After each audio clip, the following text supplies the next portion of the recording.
eto na nga ang ating project Fortuner sa likod natin. Tingnan nyo naman yung itsura ng Fortuner. Simpleng-simple, hindi mo maiisip na may laman pala tong Fortuner na to. Yung may-ari nito, nag-chat sa akin, ang sabi niya gusto niyang ipa-build yung kanyang sasakyan kasi nga palagi siyang nanonood ng mga vlog natin, tapos parang gusto niya ring ipa-set up yung kanyang sasakyan para maging mas malakas, mas matulin. For daily, for family transportation, pang grocery, ganun. Kinonceptualize ko siya kung ano yung mga pwede nating ilagay dito at saka binild natin. Mamaya isisayin natin kung ano yung mga nalagay natin dito at saka syempre sa dulo ng video magpa-performance test tayo. Kung sulit ba talaga yung mga in-upgrade natin, kung matulin ba talaga. Pero for now, ikot ko muna kayo sa sasakyan. Papakita natin sa inyo lahat ng mga nakalagay dito at saka ano yung mga tinatagong sekreto. Wala tayong itatago dito. Lahat ngayon ipapakita natin. So ayan sa labas, kung unang-unang matitingnan, wala.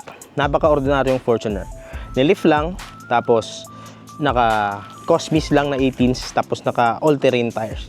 Naka-lift to ng 2 inches. So ngayon, ang history nitong Fortuner na to is yung may-ari tumawag sa akin na gusto niyang i-build yung kanyang Fortuner pero ayaw niyang kumarera. Gusto niya lang talagang i-build yung sasakyan niya para maging mas matulin, maging mas performance sa kalsada. Kasi palagi silang naglo-long drive, so minsan nabibitin siya pag nag-overtake daw siya sa mga bus, sa mga truck na mahaba. Kasi nga, ang stock nito is hindi naman ganun kabilis talaga. Lalong-lalo na pag puno ka ng mga sakay mo, pamilya mo. So, hindi natin maiwasan pag bumabiyahe tayo na kailangan natin i-overtake yung mga ganyang mga klaseng sasakyan. So, ayun, gusto niya lang lumakas. So, ayun, kinonceptualize natin. Nilagyan natin ng mga pyesa na kung ano man yung pwede nating ilagay. At saka, ayun, ito na yung kukuhaan. So, ang nilagay natin dito na suspension is TGM. TGM suspension niyan lahat, front and back. Tapos meron siyang stabilizer dyan sa baba. Ayan yung pula. Ayan. So nakalift yan siya ng 2 inches. Tapos yung mugs niya is Cosmis syempre na 5 spokes na galing sa atin. Sa Strada natin nakalagay ito dati. Tapos ang gulong na nilagay natin dito sa yan 265/60 R18 na all-terrain tires ha. Yan nyo naman. All-terrain tires to. Napakabigat. Pero baliwala. Kasi nga yung makina ibang klase yung napuproduce eh. So sa labas yan lang naman siya basically. Pero sa labas pala, yung recently lang na in-upgrade natin na projector retrofit headlight, ayan siya. Isa sa pinakamagandang upgrade na ginawa ko dito is yung projector retrofit headlight. Kasi nga, wala eh. Yung stock kasi nito, hindi mo makikita. Useless yung lakas na sasakyan mo minsan pag hindi mo naman makikita yung kalsada. Pero ngayon, klarong-klaro na kasi napakaganda ng retrofit natin. Big shoutout pala kay Retrofit Kings, sa kanya natin pinagawa yan. So at eto na nga yung makina. Ayan, kung gaano siya ka-stock sa labas natin. Tingnan nyo naman yung makina. Sino hindi matatakot dyan, di ba? 3.0 pa talaga. So eto, isisahin natin yung mga na-upgrade natin dito. Unahin muna natin yung turbo. Eto yung turbo na humihigop ng hangin. Imagine nyo na lang kung gaano karaming hangin ang kayang higupin yan, di ba? So, turbo natin, naka F55 tayo na VGT.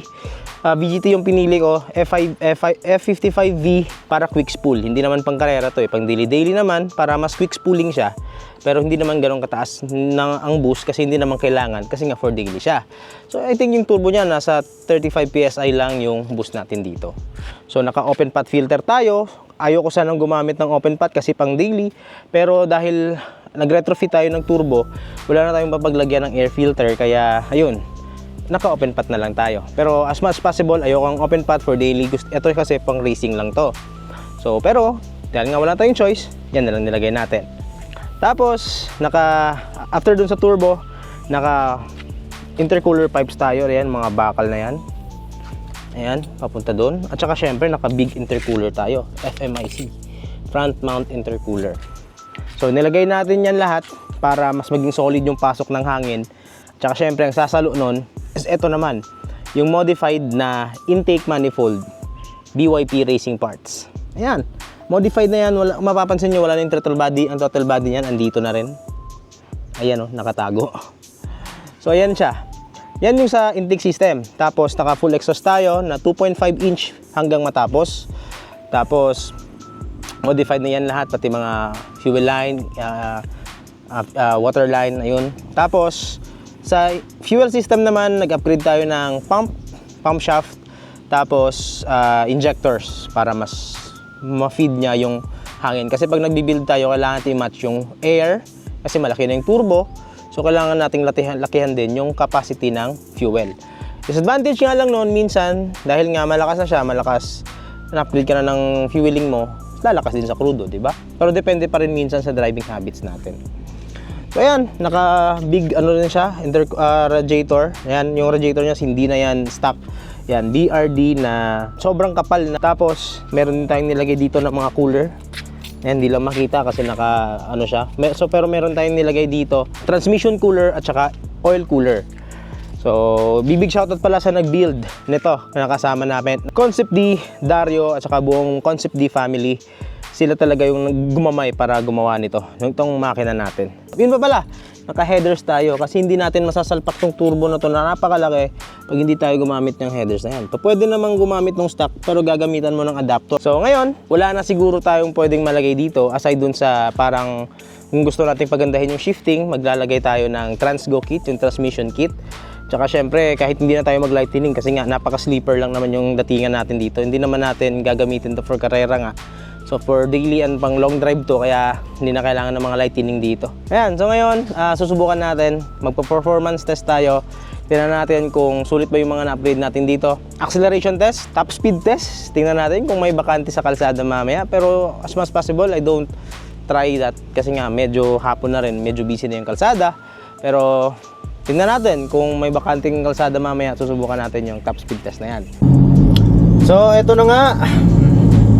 So ngayon, kita nyo naman yung kalsada natin dito, napakahaba pero hindi natin magawa yung performance test na gusto natin dito kasi nga, kita nyo naman yung traffic. So hindi natin pwedeng i-risk yung safety ng general public para sa test na to. So kayo, maghanap tayo ng lugar na safe, na kung saan tayo pwede mag-performance test.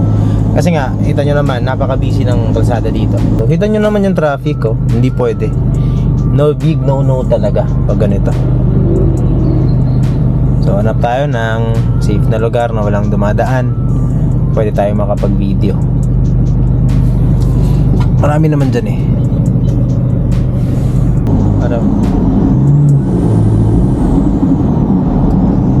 Parang ganito.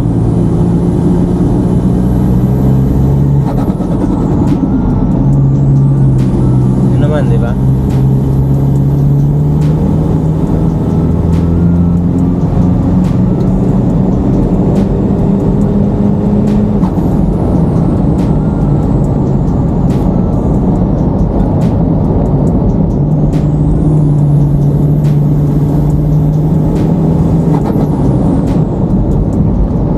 Talaga. Hindi pa nga ako, parang ang diin ko doon is hindi pa nga ganun ka diin talaga.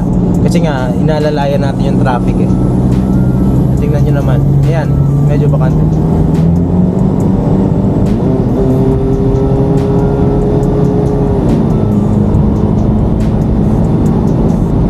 Woohoo! Grabe oh.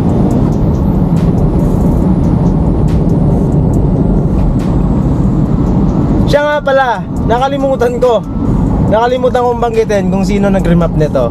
So, ang nagtono pala nito, ang nag-build nito is kami. Concept D family, si Boss Dario. Ang nagtono naman nito, ang nag-remap, walang iba kundi KD King, NSR Tune. So, NSR ang nagtono nito. Kung sino nagtono kay Zep, ito yung nagtono, NSR. Kaya, ayun, kasi KD eh. So, NSR ang nagtono nito.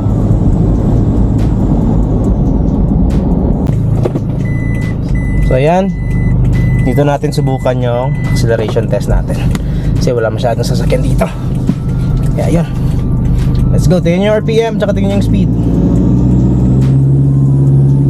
Boost.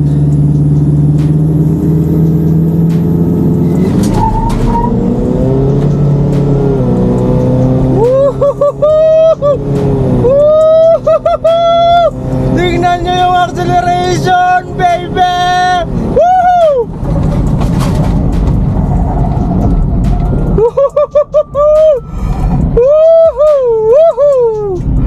Grabe yun!